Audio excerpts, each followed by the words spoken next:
ಎರೆಹಂಚಿನಾಳದಲ್ಲಿ ರೈತರು ಒಣಗಲು ಹಾಕಿದ ಹೆಸರು ಮಳೆಗೆ ನೀರು ಪಾಲು. ಪರಿಹಾರ ಕೊಡಲು ರೈತರ ಆಗ್ರಹ. ಕೊಪ್ಪಳ ಜಿಲ್ಲೆಯ ಕುಕನೂರು ತಾಲೂಕಿನ ಎರೆಹಂಚಿನಾಳ ಗ್ರಾಮದಲ್ಲಿ ರೈತರು ಹೆಸರು ರಾಶಿ ಮಾಡಿ ಹೊಲದಲ್ಲಿ ಒಣ ಹಾಕಿದ್ದು, ರಾತ್ರಿಯ ಸಮಯದಲ್ಲಿ ಹೆಸರು ಕಾಳಿಗೆ ಹಾಳಿ ಮುಚ್ಚಿದ್ದರು. ಈ ಸಂದರ್ಭದಲ್ಲಿ ಬೆಳ್ಳಂಬೆಳಗ್ಗೆ ಮಳೆ ಬಂದು ಮಳೆ ಹೊಡೆತಕ್ಕೆ ಮುಚ್ಚಿದ ಹೆಸರಿನ ರಾಶಿಯಲ್ಲಿ ನೀರು ಹೊಕ್ಕು ಹೆಸರು ನೀರು ಪಾಲಾಗಿ ಹಾಳಾಗಿದ್ದು, ಇದಕ್ಕೆ ಸರ್ಕಾರ ಸೂಕ್ತ ಪರಿಹಾರ ಕೊಡಬೇಕೆಂದು ರೈತ ಸಂಘದ ರಾಜ್ಯ ಉಪಾಧ್ಯಕ್ಷರಾದ ಅಂದಪ್ಪ ರುದ್ರಪ್ಪ ಕೋಳೂರಿವರು ಆಗ್ರಹಿಸಿದರು. ಹೌದು, ರೈತರು ಹೆಸರು ರಾಶಿ ಮಾಡಿ ಒಣಗಿಸಿ ಸಿದ್ಧತೆ ಮಾಡಿಕೊಂಡರೆ ಖರೀದಿ ಕೇಂದ್ರಕ್ಕೆ ಕೊಡುವುದಾಗಲಿ ಖಾಸಗಿ ಮಾರುಕಟ್ಟೆಯಲ್ಲಿ ಕೊಡುವುದಾಗಲಿ ರೈತರು ಹೆಸರು ರಾಶಿ ಮಾಡಿ ಸಂಪ್ರದಾಯದಂತೆ ಒಣಗಿಸಿ ಚೀಲ ತುಂಬಬೇಕು ಎನ್ನುವ ಸಂದರ್ಭದಲ್ಲಿ ರೈತರು ಒಣ ಹಾಕಿದ ಹೆಸರಿನ ರಾಶಿಗೆ ಏಕಾಏಕಿ ಮಳೆ ರಭಸಕ್ಕೆ ಸಿಕ್ಕು ಹೆಸರು ಕಾಳಲ್ಲಿ ನೀರು ನಿಂತು ಎಲ್ಲ ಹಾಳಾಗಿ ಹೋಗಿದೆ. ಹೆಸರು ಕಾಳು ಹಾಳಾದ ರೈತರಿಗೆ ಸರ್ಕಾರ ಸೂಕ್ತ ಪರಿಹಾರ ಕೊಡಬೇಕೆಂದು ಎರೆಹಂಚಿನಾಳ ಗ್ರಾಮದ ರೈತ ಸಂಗಪ್ಪ ಹೂಗಾರಿಯವರು ಆಗ್ರಹಿಸಿದರು. ಈ ಸಂದರ್ಭದಲ್ಲಿ ನಾಗಪ್ಪ ಸೂಟಿ, ಪ್ರಭಯ್ಯ ಮುತ್ತಪ್ಪ ಯಲಬುರ್ಗಿ ಅನೇಕ ರೈತರು ಸರ್ಕಾರಕ್ಕೆ ಸೂಕ್ತ ಪರಿಹಾರ ಕೊಡಲು ಆಗ್ರಹಿಸಿದರು.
ಬೆಳಗ್ಗೆನೆ ಇವತ್ತು ಏನೈತೆ ಒಣಕಾಕಂತ ಹರಿದು ಮುಗಿತ್ತು. ರಾತ್ರಿ ಕೂಡಿಸಿ ಮುಚ್ಚಿ ಹೋಗಿಂದ ಬೆಳಿಗ್ಗೆ ಮಳೆ ಬಂದು ಸಂಪೂರ್ಣ ನೀರು ಹೊಕ್ಕು ರಾಸಾಯನಿಕ ನೀರು ಹೊಕ್ಕು ಪೂರ್ಣ ಹಾಳಾಗ್ಯಾವು.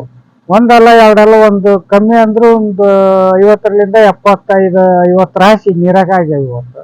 ಅದಕ್ಕೆ ಸರ್ಕಾರ ಇವತ್ತು ಶೀಘ್ರದಲ್ಲಿ ಏನಾರ ಪರಿಹಾರ ಕೊಡಂತೆ ಆದ್ರೆ ಬದುಕ್ತಾರೆ. ಹಿಂದನು ಬರೋದಿದ್ದು ಏನೋ ಒಂದು ಸಾಲ ಸೋಲ ಮಾಡಿ ಬಿತ್ತು ಬೆಳ್ಕೊಂಡಿದ್ರು.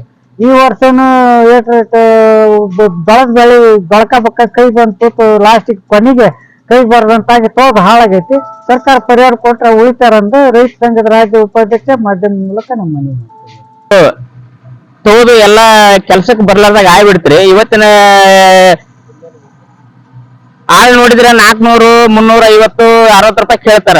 ಎಲ್ಲಿಂದ ತರಬೇಕು? ಕಟಾವ್ ನೋಡಿದ್ರ ಕಟಾವ್ ಮಾಡ್ಸಕ್ ಹೋದ್ರ ಅದಕ್ಕ ಬ್ಯಾಳಿ ಹೊಡಿತವೆ, ಎಲ್ಲಾ ಹೊಡಿತವೆ. ಎಲ್ಲಾ ರೈತರಿಗೆ ಬಹಳ ಸಮಸ್ಯೆ ಅದ. ಸ್ವಲ್ಪ ಸರ್ಕಾರದವರು ಇದಕ್ಕೊಂದ್ ಸ್ವಲ್ಪ ಒತ್ತುವರಿ ಕೊಟ್ಟು ನಮಗೊಂದ್ ಸ್ವಲ್ಪ ಪರಿಹಾರ ಕೊಡ್ಬೇಕಂತ ಅವ್ರು ಮನವಿ ಮಾಡಿ ಕೊಡ್ತೇವೆ. ನಮ್ಮ ಹೆಸರು ಪ್ರಭಯ್ಯ ನಂಗೆ ಹಿರೇಮಠ್ರಿ.